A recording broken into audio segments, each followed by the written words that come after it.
ఇప్పుడు మనం శక్తిపీఠాలలో 13వ శక్తిపీఠమైన కామాఖ్యాదేవి ఆలయం గురించి తెలుసుకుందాం. అస్సాంలోని గౌహతిలోని నీలాచల్ కొండలలో ఉన్న కామాఖ్య ఆలయం కామాఖ్య దేవతకు అంకితం చేయబడిన పురాతనమైన మరియు అత్యంత గౌరవనీయమైన తాంత్రిక పద్ధతుల కేంద్రాలలో ఒకటి. ఈ ఆలయం కులాచార తంత్ర మార్గానికి కేంద్రంగా మరియు దేవత యొక్క ఋతుస్రవాన్ని జరుపుకునే వార్షిక పండుగ అంబుబాచి మేళ జరిగే ప్రదేశం. నిర్మాణాత్మకంగా ఈ ఆలయం 8వ మరియు 9వ శతాబ్దానికి చెందినది. అనేక తదుపరి పునర్నిర్మాణాలతో మరియు చివరి హైబ్రిడ్జ్ వాస్తుశిల్పం నీలాచల్ అనే స్థానిక శైలిని నిర్వచిస్తోంది. ఇది శాస్త్ర సాంప్రదాయాలలోని 51వ పీఠాలలో పురాతనమైన 4 పీఠాలలో ఒకటి. చరిత్రలో ఎక్కువ భాగం అస్పష్టమైన ప్రార్థనా స్థలం. ఇది ఒక ముఖ్యమైన తీర్థయాత్ర గమ్యస్థానంగా మారింది. వివరణ: ప్రస్తుత నిర్మాణ ఆలయం మరియు సమీపంలో చెల్లాచెదురుగా ఉన్న రాతి శిల్పం ఈ ఆలయం 8వ, 9వ, 11వ, 12వ, 13వ, 14వ శతాబ్దాలలో మరియు తర్వాత కూడా అనేకసార్లు నిర్మించబడి పునరుద్ధరించబడిందని సూచిస్తోంది. 16వ శతాబ్దం నుండి ప్రస్తుత రూపం కొన్నిసార్లు నీలాచల్ రకం అని పిలువబడే హైబ్రిడ్ స్వదేశీ శైలికి దారితీస్తుంది. శిలువ ఆకారపు పునాదిపై అర్ధగోళాకార గోపురం కలిగిన ఆలయం ఇది. చరిత్ర: కామాఖ్య ప్రదేశం. కామాఖ్య ఆలయం ఖాసీ మరియు గారో ప్రజలకు పురాతన త్యాగ స్థలంగా ఉండే అవకాశం ఉందని మరియు ఈ పేరు ఖాసీ దేవత ఖా మీఖా అక్షరాల పాత బంధువు తల్లి నుండి ఉద్భవించిందని చరిత్రకారులు సూచిస్తున్నారు. మరియు ఈ వాదనలకు ఈ ప్రజల జానపద కథలు కూడా మద్దతును ఇస్తున్నాయి. కాళికా పురాణం 10వ శతాబ్దం మరియు యోగిని తంత్రం నుండి వచ్చిన సాంప్రదాయ కథనాలు కూడా కామాఖ్య దేవత కిరాత మూలానికి చెందినదని నమోదు చేశాయి. మరియు కామాఖ్య ఆరాధన కామరూప 4వ శతాబ్దం సిఈ స్థాపనకు ముందే ఉందని నమోదు చేసింది. కామరూప తొలి చారిత్రక రాజవంశం వర్మన్లు 350-650, అలాగే 7వ శతాబ్దపు చైనీస్ యాత్రికుడు జువాన్ జాంగ్ కామాఖ్య గురించి ప్రస్తావించలేదు మరియు కనీసం ఆ కాలం వరకు ఆరాధన బ్రాహ్మణ పరిధికి మించి కిరాత ఆధారతకంగా ఉందని భావించబడుతోంది. బహుశా 8వ శతాబ్దానికి చెందిన పురాతన బౌద్ధ తంత్రాలలో ఒకటైన హైవజ్ర తంత్రం కామరూపను పీఠంగా సూచిస్తోంది. అయితే కామాఖ్య దేవత యొక్క మొదటి శిలాశాసనం మ్లేచ్ఛ రాజ్యవంశానికి చెందిన వనమాల వర్మదేవ యొక్క 9వ శతాబ్దపు తేజ్పూర్ ఫలకాలలో కనుగొనబడింది. పురావస్తు అవశేషాలు మరియు ఆలయ యొక్క దిగువ పొరల్లో 5 నుండి 7వ శతాబ్దం వరకు పాత నిర్మాణాన్ని సూచిస్తాయని కళా చరిత్రకారులు సూచిస్తున్నారు. మ్లేచ్ఛ రాజవంశం కామాఖ్యకు ఇచ్చిన ప్రాముఖ్యత వారు దానిని నిర్మించారని లేదా పునర్నిర్మించారని సూచిస్తుంది. పునాది మరియు బంధన యొక్క అచ్చులను బట్టి అసలు ఆలయం స్పష్టంగా నాగర రకానికి చెందినదని, బహుశా మాళైవ శైలిలో ఉండవచ్చని అంటున్నారు.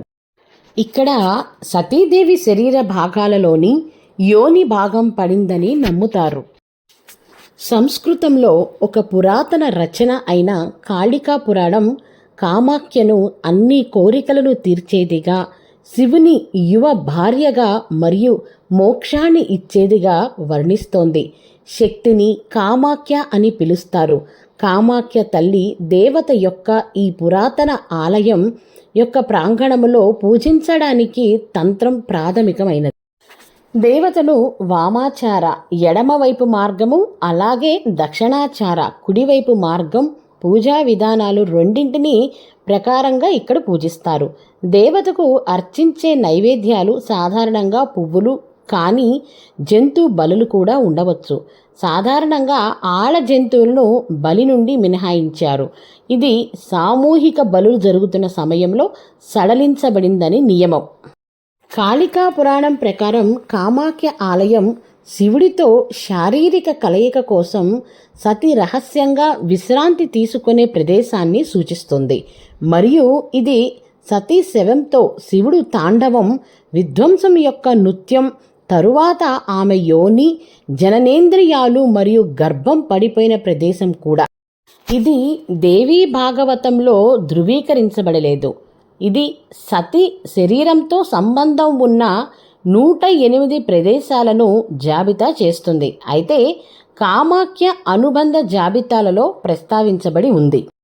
ఇది మనకి శక్తిపీఠాలలోని 13వ శక్తిపీఠమైన కామాఖ్య దేవి చరిత్ర.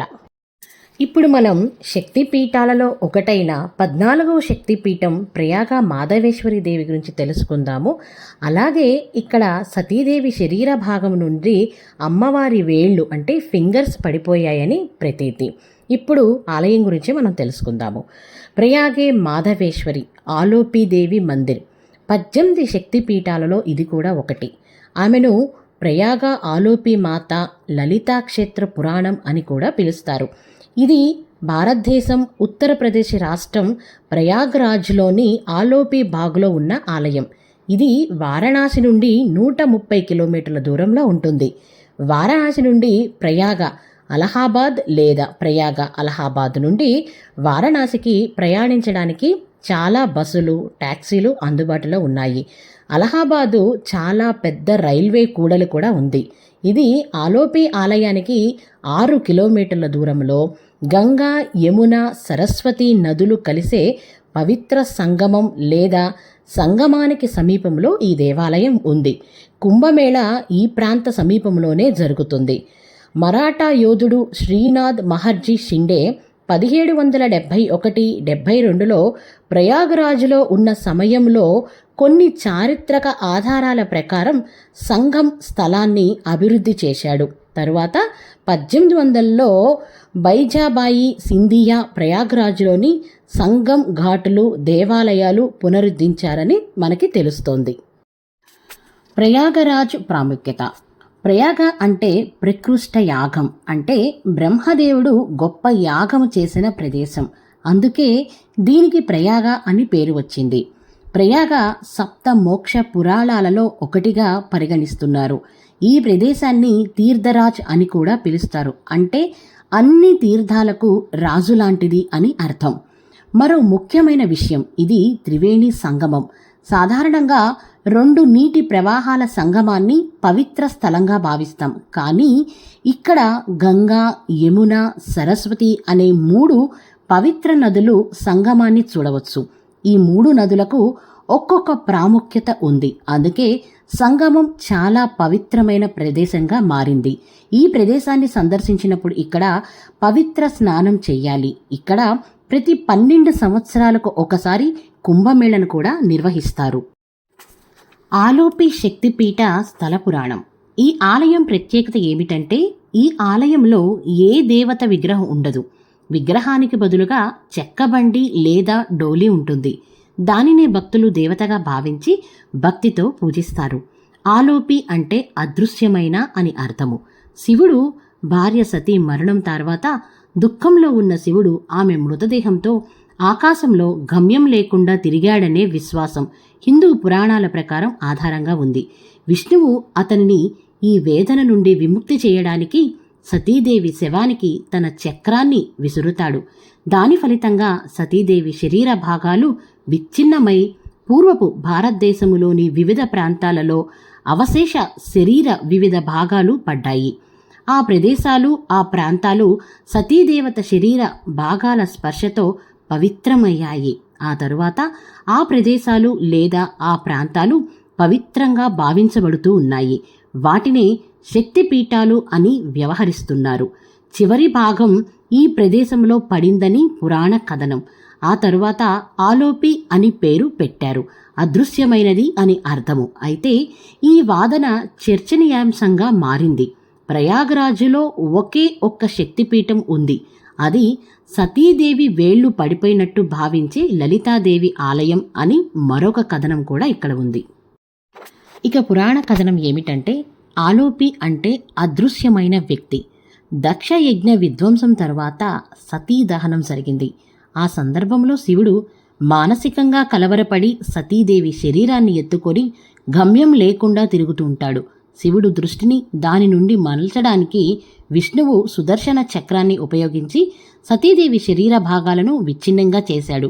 సతీదేవి శరీర భాగం పడిన ప్రతి ప్రదేశం శక్తిపీఠంగా మారింది. ప్రయాగ అనేది సతీదేవి శరీరంలోని చివరి భాగం నేలపైన పడిన చివరి ప్రదేశం. ఇక్కడ సతీదేవి దేహం మాయమైంది. అందుకే ఆలోపి అని పేరు వచ్చింది. ఆలోపి మాత గురించి మరికొన్ని కథలు కూడా ఉన్నాయి. ప్రతి ఆలయంలో కనీసం ఒక విగ్రహం లేదా ఒక చిహ్నం అమ్మవారిని పూజించడానికి ఉంటుంది. కానీ ఇక్కడ విగ్రహం లేదా చిహ్నం కానీ ఏమీ లేదు. చెక్క లేదా డోలీపై దేవత ఉందని మనం ఊహించుకోవాలి. అందుకే ఆలోపి అని పేరు ఇక్కడ వచ్చింది. స్థానిక కథనం ప్రకారం ఆలోపి మాత కొత్తగా పెళ్ళైన వధువు. దొంగలు వివాహ దళంపై దాడి చేసినప్పుడు ఆమె పల్లకీ నుండి అదృశ్యమైపోయింది. వధువు అద్భుతంగా కనిపించకుండా పోవటంతో ఆమెను ఆలోపి మాతగా పూజిస్తారు. రామకృష్ణ మఠం మొదటి అధ్యక్షుడు ఆధ్యాత్మిక పుత్రుడు శ్రీ రామకృష్ణ పరమహంస ఉత్తమ విద్యార్థి అయిన స్వామి బ్రహ్మానంద రాఖల్ ఇక్కడ అమ్మవారిని త్రిజటగా చిన్న పిల్లవాడిగా చూశారట. ఇది ప్రయాగ మాధవేశ్వరి ఆలయం చరిత్ర.